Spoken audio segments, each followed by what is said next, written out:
أقبلت جمالا يا رمضان، نورا يتلاء بالقرآن. بركاتك كم تبني الإنسان بالطاعة فيك وبالإحسان.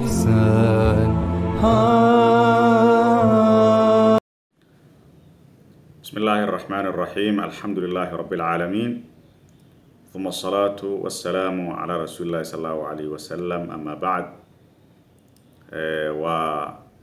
ومحاضرتنا لبات aan uga hadlaynay zakaatul fitri. horey waxaan usoo marnay muxaadaradii koowaad aan kusoo qaadanay tacriifaadka ay leedahay zakaatul fitriga ayaan soo qaadanay iyo xukunkeeda iyo xikmadda ilaahay subxaanahu wa tacaala dadka muslimiinta ugu waajibiyey zakaatul fitri ayaan soo marnay. المحاضرة الثانية إن شاء الله تعالى waxaan ku qaadan doonaa waxyaabo ku saabsan zakaatul fitriga, shuruudda ay leedahay zakaatul fitriga, iyo zakaatul fitriga yaa la siinaa iyo zakaatul fitriga yaa bixinaya. intaasi yaa in sha allahu tacaala aan uga hadli doonaa kelimooyinkan gaaban oo soo socda biidni illaahi tacaala. qodobka koowaad, shuruudda ay leedahay zakaatul fitri. shuruudu wujuub zakaatul fitri. zakaatul fitriga qofka goormay ku waajibay, goormaa laga rabaa oo zakaatul fitri inuu bixiyo, goormaa laga rabaa? shardiga koowaad oo qofka ay ku waajibayso zakaatul fitriga waa inuu yahay muslim al-islaam. xadiidkii ibnu cumar radiallahu canhu, nabiga calayhi salaatu wasalaam uu yidhi farada rasuulu llahi sal allahu alayhi wasalam zakaata alfitri min ramadaan calaa kulli nafsin min almuslimiin. markaan zakaatul fitriga waxay ku waajibtaa qofka muslimka ay ku waajibtaa oo qofka gaalka ah kuma waajibto. qofka gaalka ah kuma ku waajibayso, laakiin waxay ku waajibtaa qof walbo muslim ah ayay ku waajibtaa. waa shardigaas, waa shardiga koowaad oo qofka zakaatul fitriga bixinaya laga rabo inuu noqdo.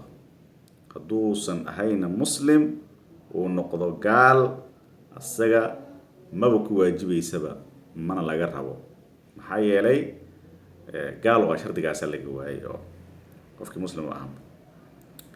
shardiga labaad waxaa waaye alghina, qofki inuu wax haysto. wa huwa an yakuuna cindahu yowma alciidi wa leylatihi saacun zaa'idun can quutihi. maalinka ciidda uu joogo quudkiisa wuxuu cuni lahaay habeen iyo maalin wax ka ziyaado ah qofkii haysto. habeen iyo maalin wuxuu cuni lahaa ayuu haystaa. kabacda wuxuu haystaa saac, hal saac. saac waxaa waa intii qofka laga bixilaayo, laga dhiibaayo.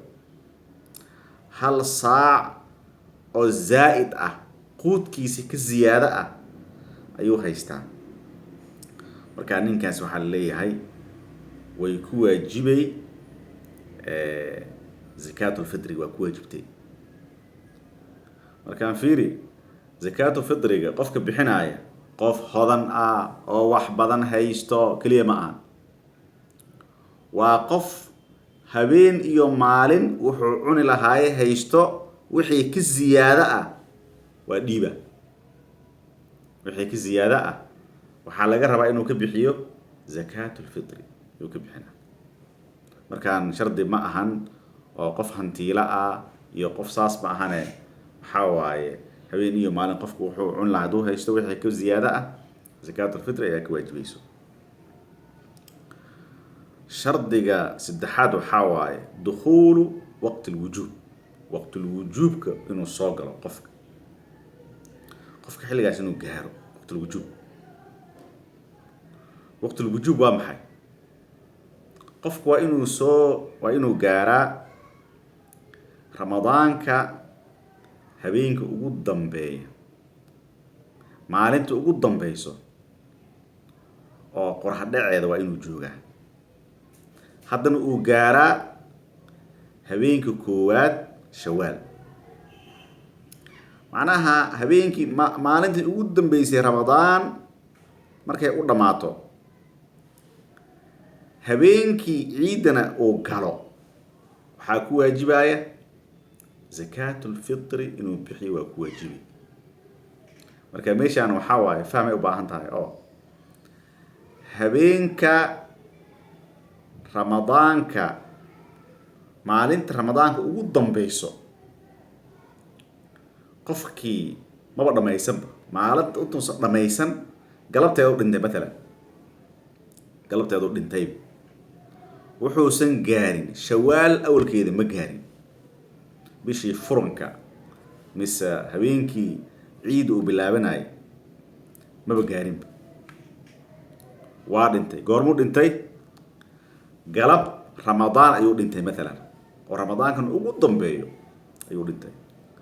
zakaatulfitriga ma ku waajibin, maxaa yeelay waqtilwujuub waxaa la rabaa ramadaana qofka inuu wax ka qaato, bishi shawaal inuu wax ka galaa la rabaa. markaan shawaal hadduusan gaarin, habeenkii koowaad oo soonka oo ciidda bilaaweed ahayd hadduusan gaarin, zakaatulfitri kuma waajibin. laakiin matalan canug ayaa wuxuu dhashay ramadaanka maalinka ugu dambeyso galabteedu dhashay, 11 saac ayuu dhashay mise 11 saac iyo bar ayuu dhashay. ramadaanka waa soo gaaray canugaasi, ilaahay nolol ayuu siiyey, wuxuu gaaray habeenka shawaal bilaaweed u gaaray, bishii ciidda maxaa la dhahaa shawaal. shawaal awalkeeda iyo ramadaan aakhirkiisa u gaaray, waa ku waajibtaa. waxaa ku waajibaya zakaatulfitri. haddii matalan ramadaanka oo dhan qofku waa joogay, laakiin wuxuu dhintay maalinta ugu dambeyso ramadaan galabteeda 11 saac ayuu dhintay, zakaatulfitri kuma waajibin, ma laga rabo. maxaa yeelay wuxuusan gaarin ciiddi ma gaarin, habeenkii shawaal bilowgiisa ma gaarin. haddii laakiin maqrab shawaal hadduu gaari lahaay, qofkaasi waxaa ku waajibi lahaay zakaatulfitri.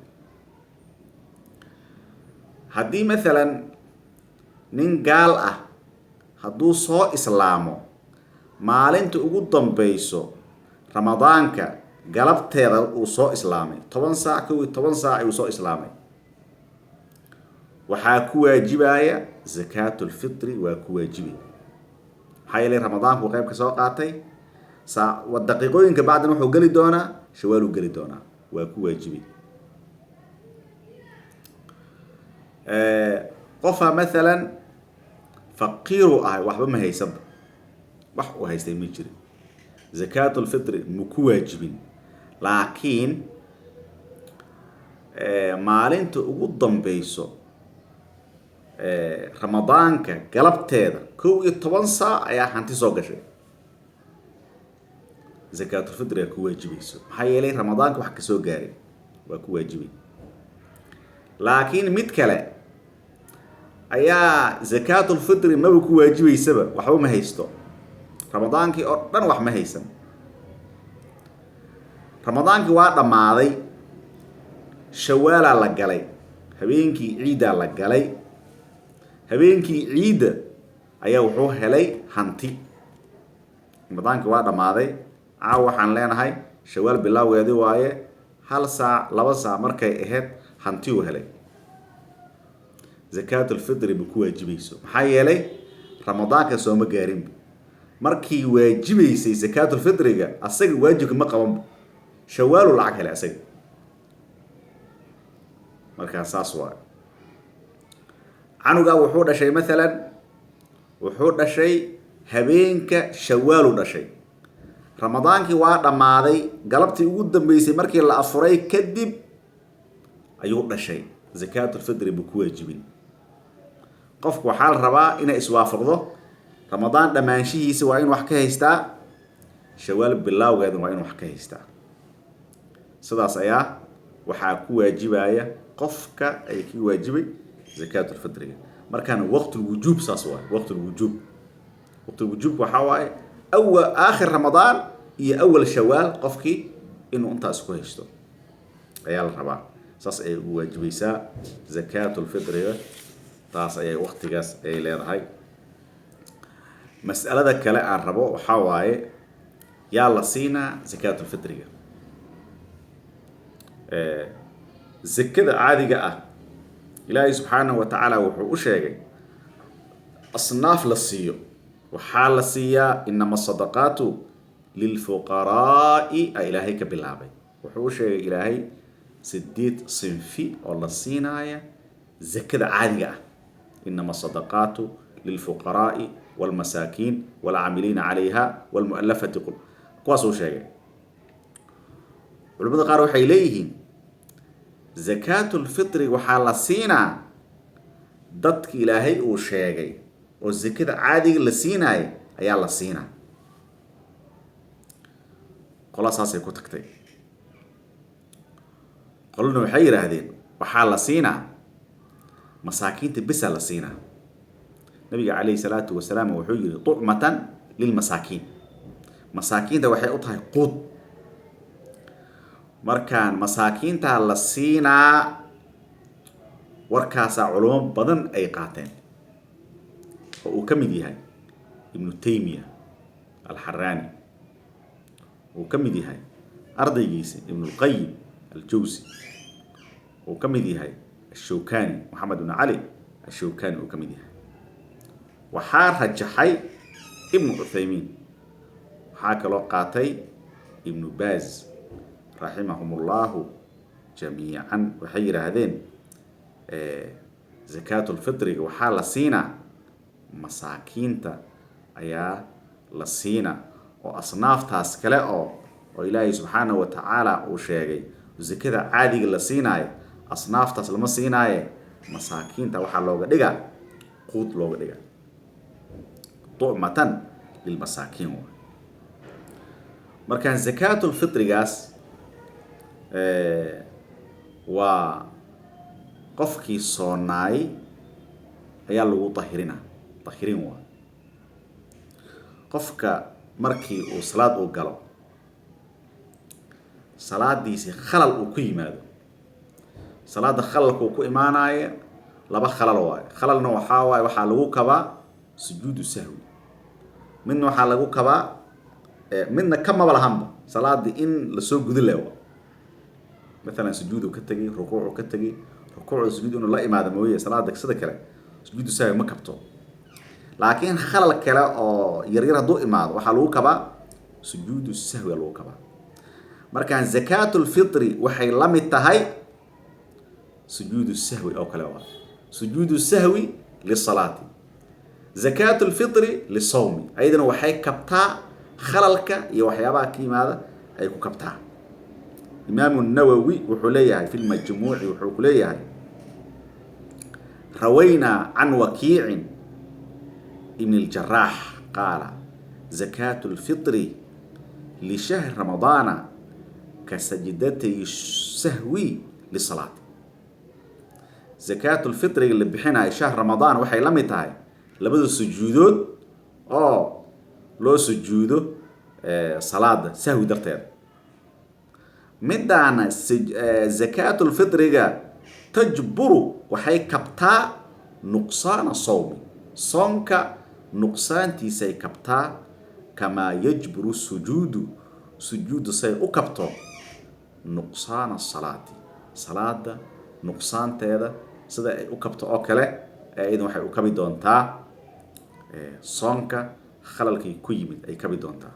markaan waa wax wanaagsan oo ay tahay qofka inuu ku dadaalo uuna fahmo axkaamteeda waxyaabaha ku saabsan inuu ku dadaalo ay tahay waaye maadaama sanad walbo ay soo laalaabato zakaatul fitriga qofka muslimka waxaa laga rabaa inuu fahmo wax badan uu daraasay looga baahan yahay.